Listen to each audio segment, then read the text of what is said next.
This episode is brought to you by Shopify. Upgrade your business with Shopify, home of the #1 checkout on the planet. Shop Pay boosts conversions up to 50%, meaning fewer carts going abandoned and more sales going cha-ching. So if you're into growing your business, get a commerce platform that's ready to sell wherever your customers are. Visit Shopify.com to upgrade your selling today.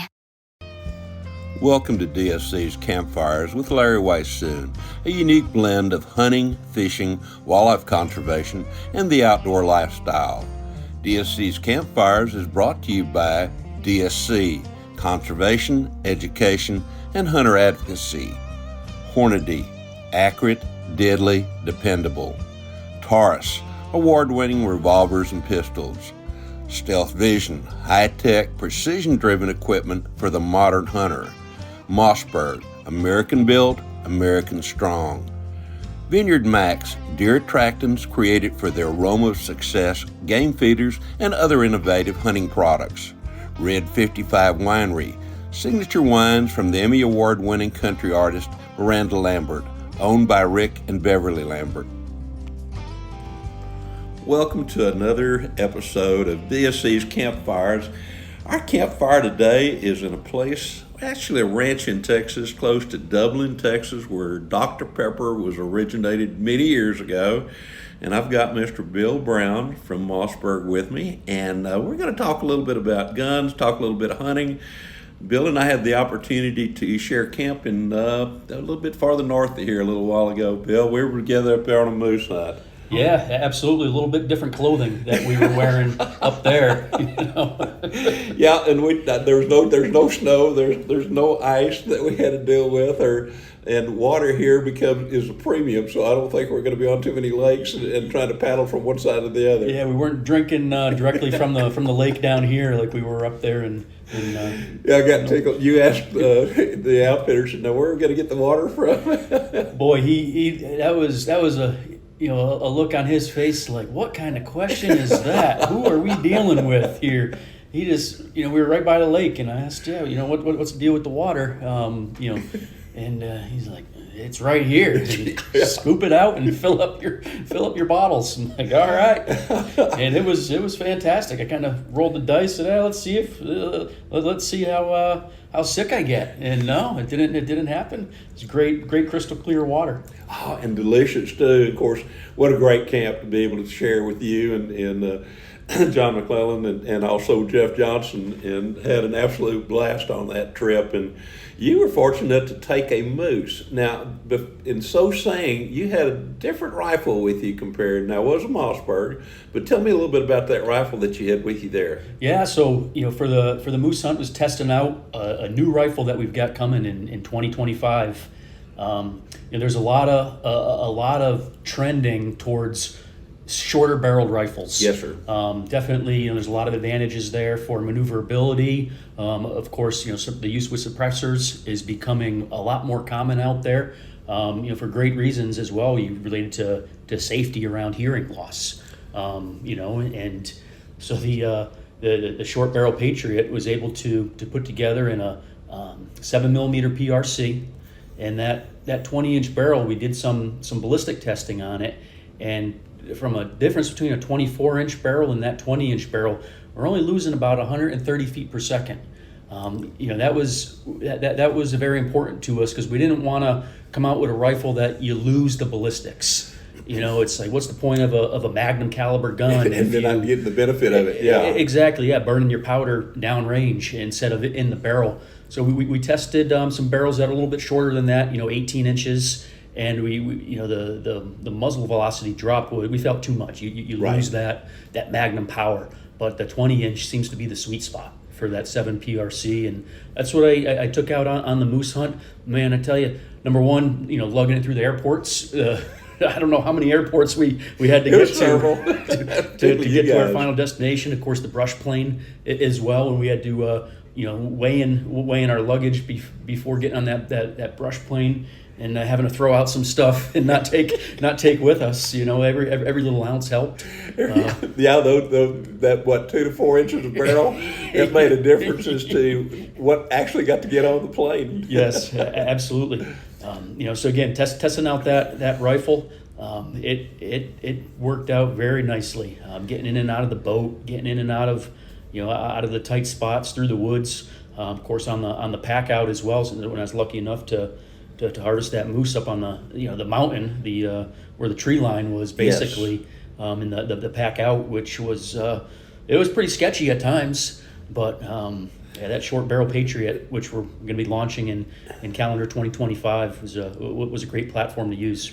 I am so thrilled to hear about that. When I saw that rifle, I'm going, oh my God, finally, because to me, I like a rifle. If I'm going to carry it on my shoulder in a sling, I don't want it protruding above my head.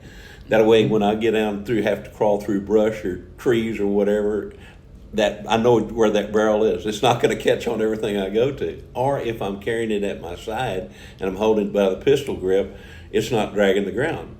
Yes. But also, as you mentioned, as more and more people are going to suppressors, that added 4 inches now or 6 inches. You may end up with a 26-inch barrel, where with a 24 you end up with a 30 or even a longer extension of that barrel kind of thing. So I'm thrilled to hear about that particular gun coming out. Yeah, and a lot of the thought process to that was listening to our consumer base, listening to the customers out there, and seeing the market trends, and the suppressors are getting shorter as well. And hey, if testing the performance is still there, so why not make it smaller and more compact and easier to maneuver? So we think we're onto something there. So beyond the 7 PRC, we'll have it kind of in all the major calibers, those shorter barrel lengths. Good. Starting off with 22 250, 308, 6.5 Creedmoor, 6.5 PRC. And then the straight wall cartridges as well are very popular for big game hunting. So 450 Bushmaster, 400 Legend, and the 350 Legend as well. They're coming on strong. I've had the opportunity to use that in a 400 Legend here just not very long ago, and I was really impressed with that particular cartridge and the accuracy in that little rifle. The other thing I liked about that rifle was the wood that was on that rifle. You guys, I tell you what, Mossberg, I don't know how you do it, where you get it from, but if you like nice wood, it's amazing the quality of wood that Mossberg puts on your gun. You guys put on your guns, rather. Yeah, thank you for bringing that up. The wood is special to us. We kind of view ourselves as a hunting company, classic. Yes. We have all sorts of different types of firearms out there, but our roots at Mossberg is hunting and classic looking guns. So our bolt action rifles, we use real walnut on it. We source it from a few different vendors. It can get a lot harder at certain times of the year to get it. Kind of comes and goes. It takes a long time for these walnut trees to grow and mature. Exactly. Yes. Yeah, I mean, one source that we have, they kind of go and look for farms, old walnut farms that are kind of going out of business, and trees are getting cut down, and go scoop up the inventory. That brings up an interesting.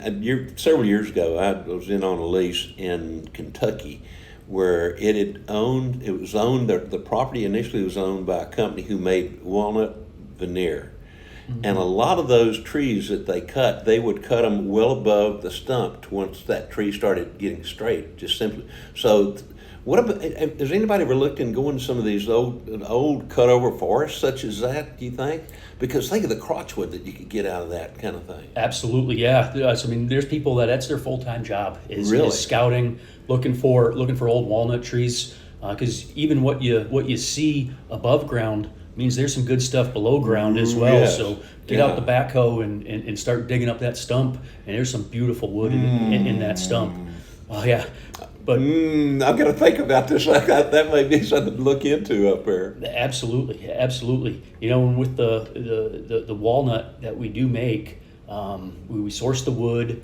We have to have the right moisture content. Right. So let it sit, and we do our in-house manufacturing on there. We actually recently upgraded our machinery from old school lathes to now high end CNC type machines. Yes, sir. that are milling this walnut, laser machines that are cutting the checkering. You can't tell the difference between a beautiful classic hand file checkering versus the the new stuff on there. The last ones I've gotten, particularly, of course, y'all been doing it for a while, but the ones that I saw, the last ones that come to mind very quickly, it looked like they were hand checkered, like by a very superior craftsman, actually, kind of thing. Yeah, and there's a lot of hands that do work on it. I mean, we still every single stock is hand sanded. We have a crew of hand sanders there. Kind of like a polishing department as well, just sanding. Yeah, our the person that sells us sandpaper is a smiling man, that's for sure.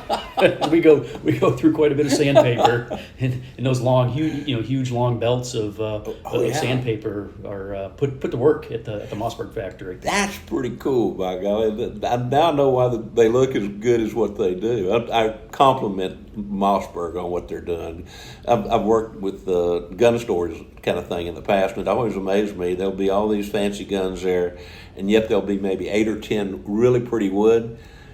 Those really pretty wood guns are gone before anything else is gone. And people say, oh no, they like, I love to call the composites, and I just call those plastic stocks, and then the laminated ones mere fancy plywood when you get right down to it. So yeah, some of that stuff looks pretty good, and that veneer, that fancy plywood, they're strong as well. There's epoxy built on in there. But to me, nothing can match the beauty of a solid piece of walnut. No. I totally agree. Do you think you'll be putting any of those 20-inch 7mm PRCs in wood eventually? I think eventually, yeah. I mean, right now the kind of our catalog offerings are locked down, right, and focusing on the synthetic guns. Kind of the work-in truck guns. Right. But I do see definitely room for expansion on the classic looking walnut guns for those shorter barrels. Yeah, I know we talked a little bit about that when we were up here in Canada, and maybe even in changing the finish a little bit kind of thing. Most of the stocks now are really dark, stained real dark. You're talking about some of those stocks possibly not staining them quite that dark to where to really bring out the figure of the wood. Absolutely, yeah. That the figure of the wood's important. Some of we have been noticing some of the rifle stocks that we completed and finished. It's like, man, that is pretty dark, and it kind of hides the natural imperfections. Yeah, which are, to me, the beauty of the piece of wood, is those natural imperfections. Absolutely, yeah. So we actually have a project going on right now to kind of refine our filler and stain selection, because it does seem to change. A stock, they do seem to be getting darker. There's kind of some different schools of thought. Well, it's the wood's from a different area, maybe has an effect or the on mineral content of that soil, or something like that as well too. Absolutely, yeah. The age of the tree, all that matters. So when we do quite a bit of walnut guns out there. So staying consistent is an everyday struggle. I've talked to a bunch of local gun dealers that they when they go to place a rifle order for walnut, they'll add a few extra guns on the order just because there's that expectation they're all not going to be the same, and they want kind of like scratching a lottery ticket. Hey, I get some more chances of getting a really beaut with ordering a few more of them, and those ones that may be more plain Jane, and may sit on the shelf a little bit longer, but once those top tier stocks are gone, well, those plain Jane ones look pretty nice as well. And y'all are so very kind as far as I'm concerned, because I try to buy numerous Patriots every year to donate to like DSC or Texas Wildlife Association kind of thing. And I'll get those guns in, and I'll go through them, and I go, I really don't want to donate. I really want to keep this one. Oh, come on. Yeah, I know what you're saying. I'm sure you particularly. I probably have a little stockpile that I'm growing in my office at the corporate headquarters of the really nice stuff. You guys, of course, build other guns as well too. But with me, it's all about doing what we do in terms of hunting kind of thing. We were about to talk about some of the other things that Mossberg is doing right now, and particularly even some of the maybe what coming down the pike in the future. Yeah, absolutely. Mentioned it earlier. Mossberg's a core business is hunting, and kind of looking at rounding out the line. We are a strong provider of slug guns. Yes. So kind of offering 3 new slug guns this year. Your classic 12 gauge, 24-inch rifled barrel for shooting those sabots. Cool. A 20 gauge as well for reaching out there 200 yards again with these 20 gauge sabot rounds, and also 410 bantam size, just a shorter length of pull on there, and a little bit shorter barrel for shooting some 410 slugs out there. So those are really looking forward to just rounding out the platform of hunting guns to cover the gamut. Right. I can remember shooting Mossberg pumps from as far back as I can remember. My favorite to this day, my favorite shotgun when it comes to turkeys is an 835. And I have no telling that one that I have how many turkeys I shot with it, or that I lent it to somebody else after I'd shot a turkey and they'd shoot it. That's still one of my favorite shotguns ever. Absolutely, yeah. Slug guns, right? That winter hunting, kind of known for big game, shooting deer. Of course, there's a lot of opportunities to shoot hogs with them as well these days. But another thing near and dear to my heart is when the springtime comes and the birds start chirping and it's turkey season. It's turkey season. And, it's pretty much getting time to start figuring out your turkey setup for 2025. And really probably the hottest new thing on the market is optics, and using an optic on a shotgun. So we have a whole lineup of pump actions and semi-automatics that we're actually milling the receiver out for a red dot optic. Yeah. And this really kind of followed a trend where handguns are using more and more red dots. It's actually I've used a bunch of red dots on different handguns, particularly even the hunting guns that I shoot. Talking to our customers in the law enforcement side of the business, now actually most new police departments that are buying handguns, a new handgun order is now an optics included on it. Really? Yeah, so it's definitely that trend is shifting, and you kind of paying attention to that trend. We're offering it up on our turkey guns, so a standard red dot, small little red dot that you could mount on a pistol. We'll have a cutout on the rear of a shotgun receiver.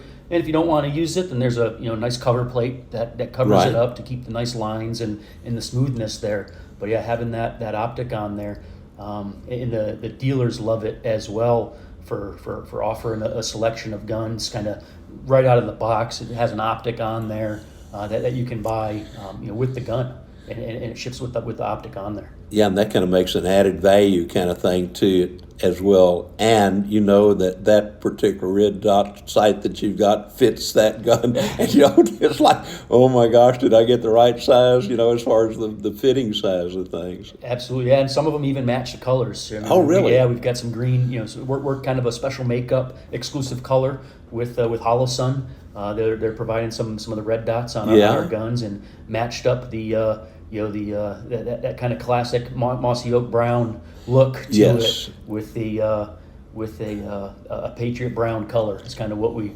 call it, and match it on up with that red dot. Oh my goodness! Now, y'all also you've got some over-unders as well too. Yes. Tell me a little bit about those, because I've had a chance to play with those a little bit as well too here recently, and I really like a couple of them. Really like them. They're great guns. They're we kind of view them as attainable. It's one of the products that we don't manufacture in the U.S., but we have a strong partnership with what you call Gun Valley in Turkey, where these craftsmen out there, that's all they've known is guns, particularly over and unders. So kind of partnering up with a supplier out in Turkey, we've got a full lineup of your classic basic over and unders, 12 gauge, 20 gauge, 28 gauge as well, 410, in the offerings of full size guns, and even offer some shorter bantam style guns for the smaller statured shooter out there. Absolutely. And they're not going to break the bank either. No, to me, the price point on those is really good as far as I'm concerned. But the quality of those guns and how well they shoot, and I like that one of the little 410s that I have. I think it comes with how many different chokes? Like five? Five, yeah. Five chokes? Five chokes on there. And I played around with those, and oh my God, does that gun shoot well? Yeah, they're great shooters. The trigger pulls are crisp on them as well. They point well. We've gone through a couple redesigns on them and really focused on the pointability, the shootability of the gun. It's got that balance of keeping that classic look, but having that true feel of a good pointer. For that gun to properly point and shoot for you. Basically, you want that gun to swing and do the hard work for you. So whether you're shooting clays, shooting turkeys, or shooting larger birds, pheasants, or small quail flying through the air like a little rocket. Yeah, and really getting on them is important. The one that I have, it amazed me because what I'll do is I'll put a gun up to my shoulder and with my eyes closed, and then open my eyes and see where my eyes is relative to that barrel when we're pointing, and it's just amazing. It's like somebody built these darn things specific for me. I'm really thrilled with that little 410. What else is going on in Mossberg? Oh man, just we're cranking. We kind of pride ourselves on being a major firearms manufacturer. Constant improvement. We've got a couple major projects going on just to make sure that we're not slipping anywhere.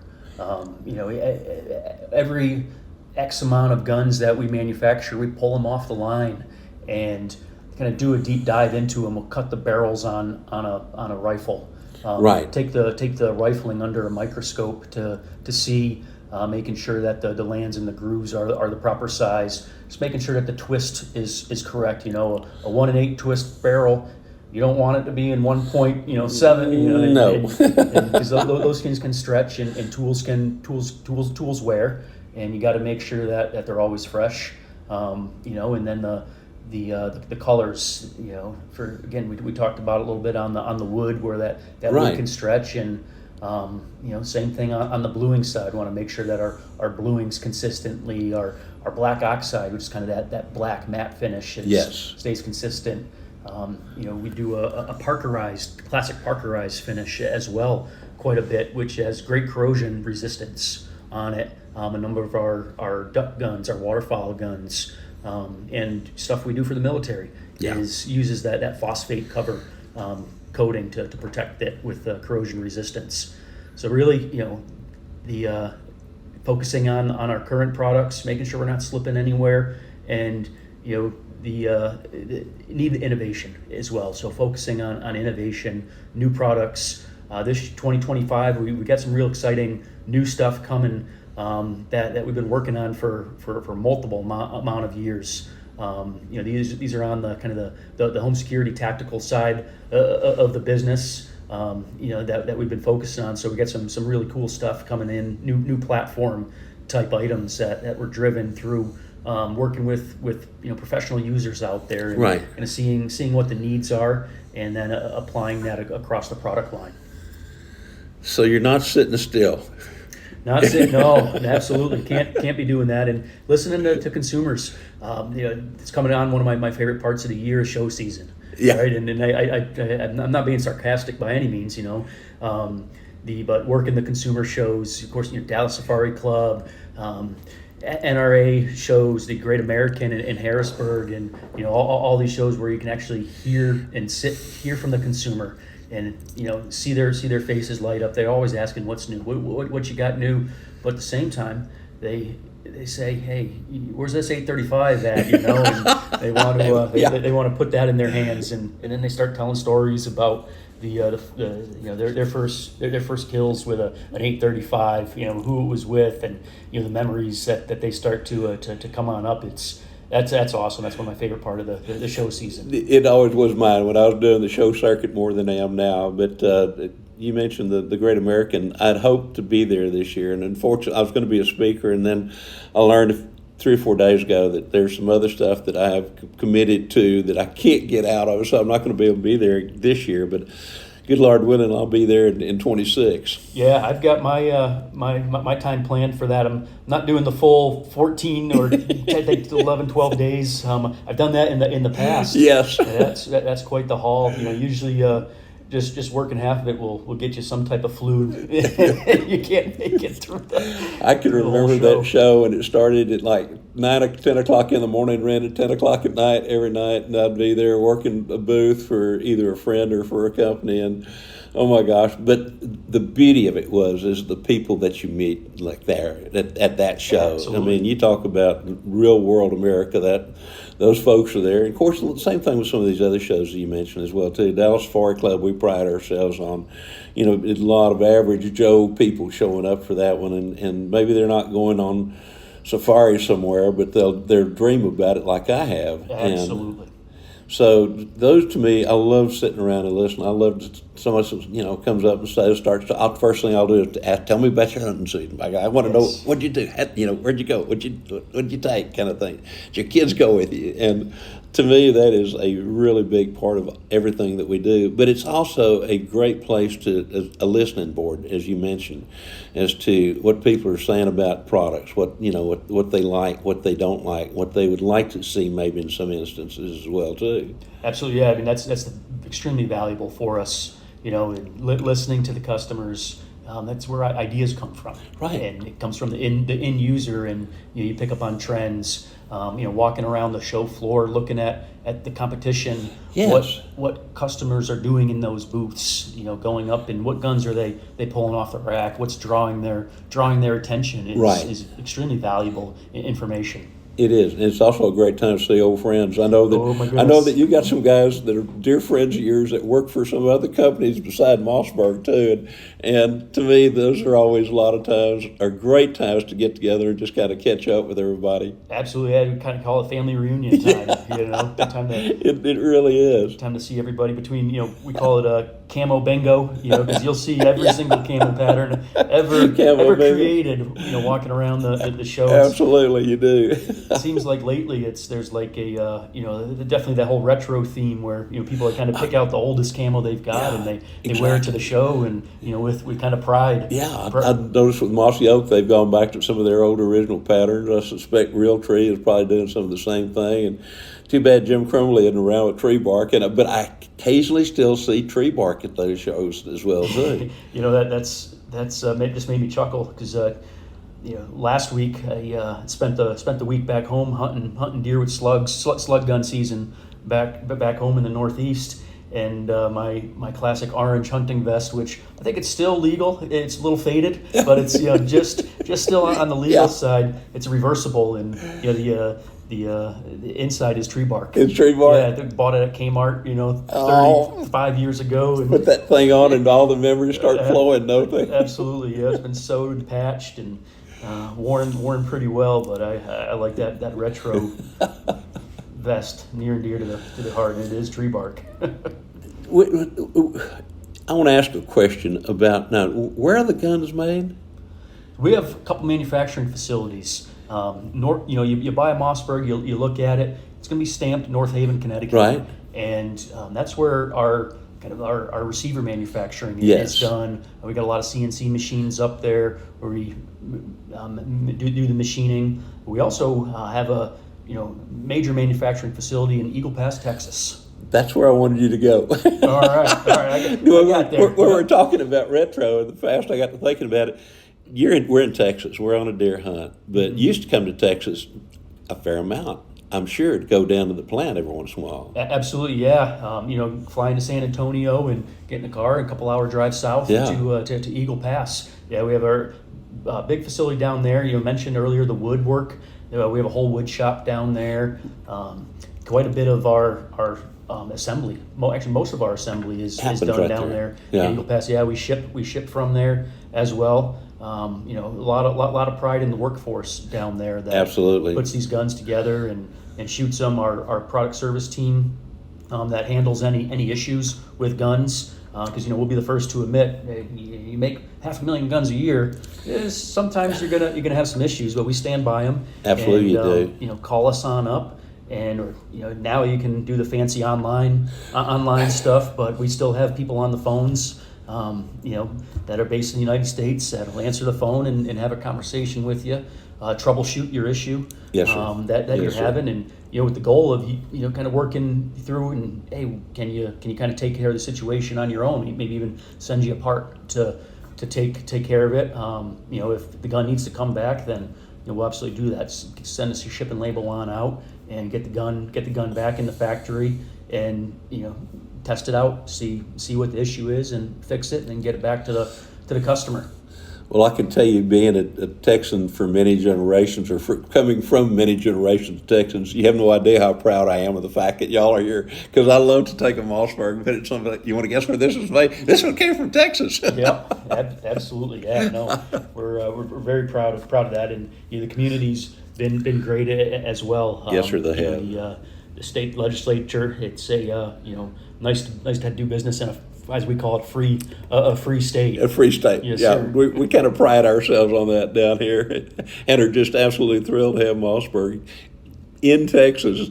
Just hope that y'all expand even more down here in the future. Grow. That's what we want to do. Get better at what we do, and grow the business at the same time.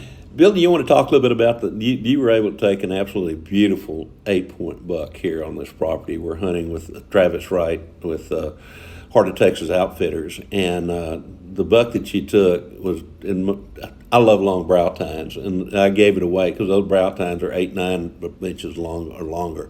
Absolutely great deer, and not only did you drop the deer pretty much in his tracks from what everything I saw. Great deer, and then this morning we went out, and this place too has a lot of red stags, and you were able to take a red stag.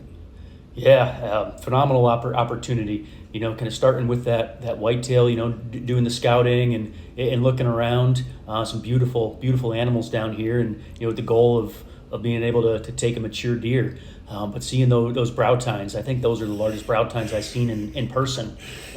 They're long. So we really long. We went after them, did some glassing, passed up on a couple beautiful deer with that 8-point in mind, and we're able to spot them out in a field, and initially it was a little it was quite a bit of ways, so we kind of got on foot, made our way closer to them, and we got, I think, about 330 yards. And 330, I think is what it was, yes, sir. In that range there, and kind of the combination setup, we've got that 20-inch Patriot, and using some beautiful optics as well there with stealth vision. Yeah, provided. those stealth vision scopes, I've been using those now for almost a year, and to me, I love them. I really do. There are several different advantages to it, including I love to shoot long range. I'm not necessarily a long range hunter. I like to get as close as I can before, but I do like shooting out to 1,000 and 1,200 yards and ringing the gong or shooting a group, because I know if I can do that at that range, then when I crawl in within 100 yards of them, I should be able to do my job as well too. Yeah. We got. I feel that 330 yards was. But that was as close. Yeah, there's no way to get any closer. Yeah, we didn't want to spook them. No. And that first shot brought them down. And his head was still up, so we're watching him, and, yeah. and probably watching him for a good couple minutes. And sure enough, when I take my head off of him with the gun, right, what happens? Shoot again! He starts taking off, and he kind of got behind some brush on me, so I didn't have a shot, and I hear run after him, so and away you went. I tail him, run, do a 100-yard dash.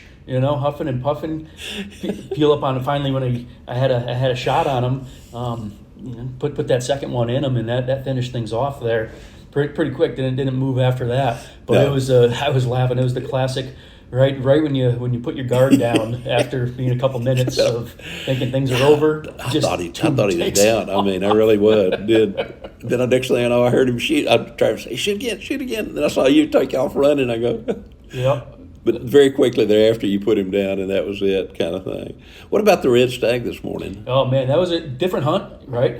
Yes. Doing a lot more scouting and covered some ground. Really looking for the herds, because they travel in herds, which a lot different than whitetail. Not as spooky. They don't get really spooked as No. easy as the whitetail. So we spotted one herd. and did some glassing on them, and didn't really see a big mature bull in that group. No. There was a bunch of bulls, but not that kind of mature bull that we were looking for. So we kind of kept on working, kept on glassing, and it was a couple thousand yards. I mean, pretty much maxed out the binoculars to try to see what was in this herd, and we couldn't tell the details, but we made the decision, let's go check them on out, and got closer and closer, and was able to spot a beautiful bull in there, mature bull, and we put the stock on him as well. Got quite a bit closer, closed ground, and it was under 200 yards that right, we yeah, from them. yeah, it was probably about 175, 180. If I was looking through the camera, and thankfully I got everything on camera there, and then anybody that wants to will be able to see that a little bit later on Sportsman's Life, our digital TV show that we do. It's on Carbon TV, or they can also go to my website, larryweisoon.net, and pick it up there as well too. But that will be there before too very long. Awesome. That'd be great to see and relive. Boy, I tell you, I'll leave some suspense going for the listeners out there to check out the video. But great performance there, and a solid end to the hunt.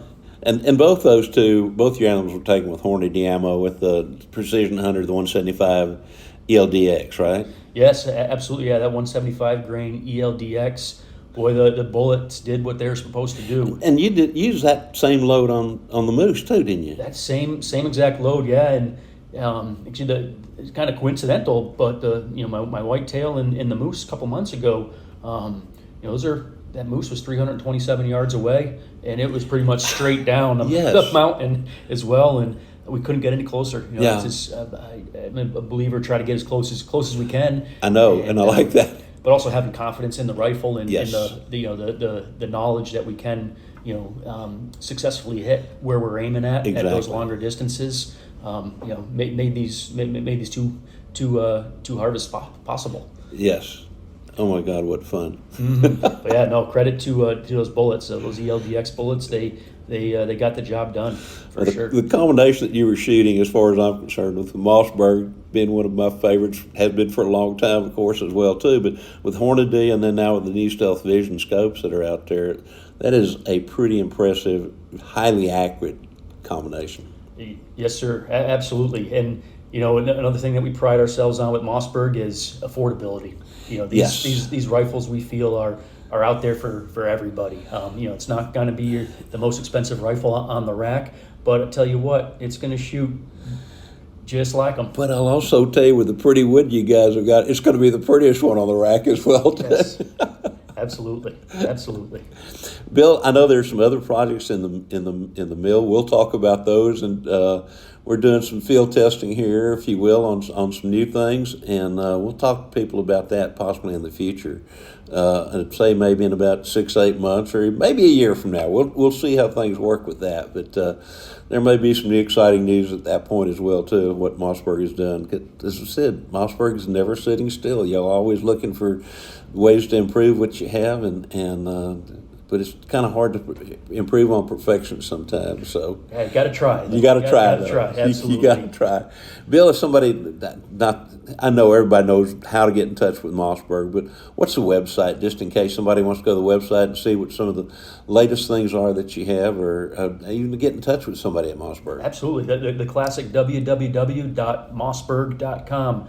MOSSBERG. Mossberg.com. Fantastic. Ladies and gentlemen, you know where to go to now, and be watching for those 20-inch PRC, 7mm PRC barreled guns, because I'm telling you, they're unbelievably accurate. They look good, and boy, do they shoot, particularly with Hornady ammo. And kind of have to brag a little bit on Stealth Vision, but if you can come up with that combination, that's about as accurate as things come. Bill, thank you so much for joining me around the campfire today. We got another day or so to kick around here on the ranch, and we'll see what else we can get into. Yeah, absolutely. Thanks for having me. And I think we're going to go stretch these rifles out to 1,000 yards. Find some rocks out there. I think that's in the mill for this afternoon. So we better wrap this up right now, ladies and gentlemen. Join us right back here next week for another episode of DSC's Campfires. Thank you so very much for joining us. DSC's Campfires has also been brought to you by the Crown Bar in LaGrange, Texas, Texas Wildlife Association, Habit, Our Gear, Your Adventure, Double Nickel Taxidermy, and Burnham Brothers Game Calls.